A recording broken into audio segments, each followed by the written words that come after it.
Hey everybody, Tim Brahim with Performance Experts Coaching and Leadership 360 with another business and life tip for you. And today I have a special guest, a friend of about 5, maybe 6 years now, I guess it's been Steve Stearns from Thrive Financial down in Orange County, California. He's been in the mortgage business for over 20 years, consistently been a top producer, great leader, great owner of his company.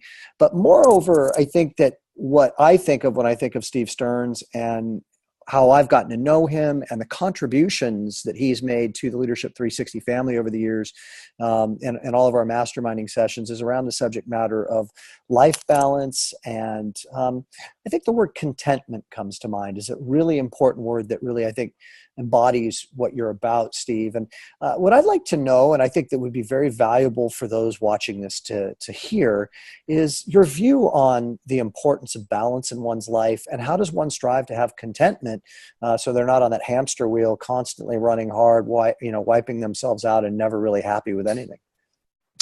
That's a great question, Tim. And I know when I first joined the program, the L361, I joined it with the idea of creating a 5-year business plan to get out of the business because I wasn't having much fun.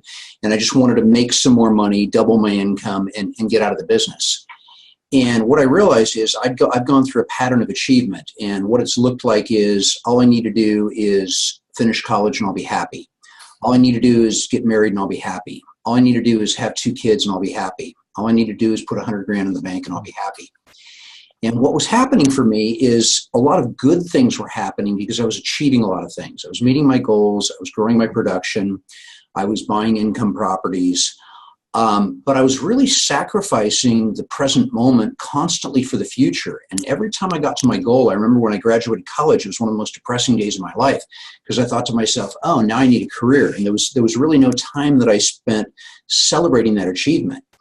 And I found myself on a path where I was doing that. Each time I would reach a goal that was a really great goal, I would replace it with another one without spending any time celebrating what I'd actually done. Mm. So when I look back at it, the experience that I was having was always striving, but never achieving. Even though I achieved my goal, I replaced it with another higher goal and never really felt any satisfaction from achieving it. So what I've been learning, and a good portion through L360, is to look at the experience that I'm having and measure that. So rather than have a goal of maybe doubling my income and getting out in 5 years, I changed that to a goal of enjoying the process of working. And for me, enjoying working is being out of the office between 4:30 and 5 every day. I arrive to the office or one of my meetings about 8:30 in the morning. I'm out of the office between 4:30 and 5. And what that's created is a different mindset for me that I can't necessarily keep doing more. So I've got a great production level, but I don't have the mindset that I have to have that next deal.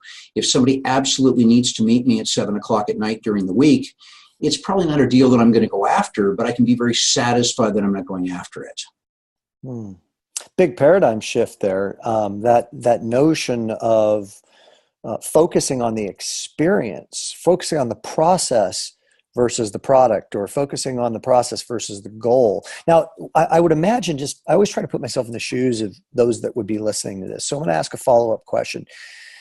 So if I'm sitting there and I'm going, well, that's great, but this guy probably has a lot of money, he's successful, he can afford to do that. If I did that, I wouldn't be able to make enough money to live a content life or a happy life or a fulfilling life. What would you say to somebody like that? I think that maybe one other thing, did your production drop as a result of you shifting your paradigm? No. The reason that I'm smiling is that person that you described was me. And still that's a little bit inside of me. There's occasionally, where I put myself on the treadmill and I feel like I need to run. My production did not drop. It actually went up. And I look at it like this. I think people, meaning my realtors and my customers, can tell if I really want their deal badly.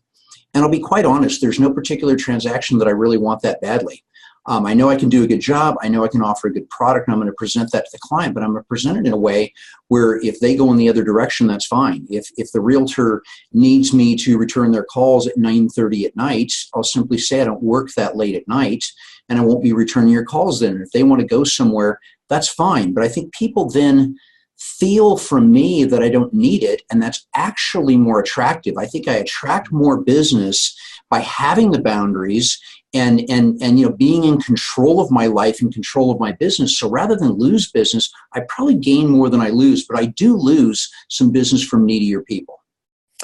Wow, that's so powerful. I mean, the first thing that pops in my mind when you say that is like the subject matter of dating that everybody could relate to, right? It's like when you had a boyfriend or a girlfriend, everybody found you to be attractive because you weren't putting out that energy of being needy and needing somebody to fulfill you. And then the minute that you didn't have one and you're looking around and trying to attract somebody, nobody would give you the time of day, right? So same thing. I mean, you're putting out an energy of professionalism, confidence, and self-respect, and people are really attracted to someone who respects themselves enough to say, no, maybe we're not a good fit, and then they want you more. So I'm not totally surprised that your production's gone up. That's awesome. L360, you mentioned that, you've learned a lot in the program. Maybe share with us something that was profound for you that you've learned in the 5 years that you've been with us. And secondly is, what would you say to somebody who's interested in applying and exploring whether or not they'd like to be in this family? Well, Tim, the week in Costa Rica, I think it was 2013, early in 2013 I was there, if I got that right, was one of the first times I had spent a week completely unplugged. Not on the cell phone. I've got 5 kids, so not with kids, not with wife, not with family, and actually just within myself. And so what ended up happening is I really got in touch with what I wanted. And so that's where I kind of shifted away from heavy business and really started, part of the program was really learning who I was and learning how to take care of myself. What I would say for someone who's considering this, if you're looking at the investment's a no-brainer business-wise. So for me, the money that I spent on the year program paid back, I don't know how many fold as far as increased business. So the business plan that I put in place, you'll totally pay yourself back. So return on investment is no question. But the much larger value that I got was quality of experience and learning to treat myself more kindly. And as a result, the people that work for me have a better environment because I'm showing up in a better way. I'm showing up better for my kids. So ultimately, the people that are in my life are huge winners, and I'm a huge winner of learning how to live by stepping a little bit off the treadmill and enjoying the passing of time. Yeah, I'm happy for you that you're having that experience, bro. And it's always such a pleasure to talk to you, and really great to call you a friend and an associate and in the business of growing in life. I want to say thank you to Steve Stearns for taking the time to out of his busy schedule to be with us. I want to thank you for watching this. Hopefully you found this to be valuable, and I want to wish you a great rest of your week. And we'll be back at you next week with another business and life tip from the Coach's Corner. Thanks a lot, everybody.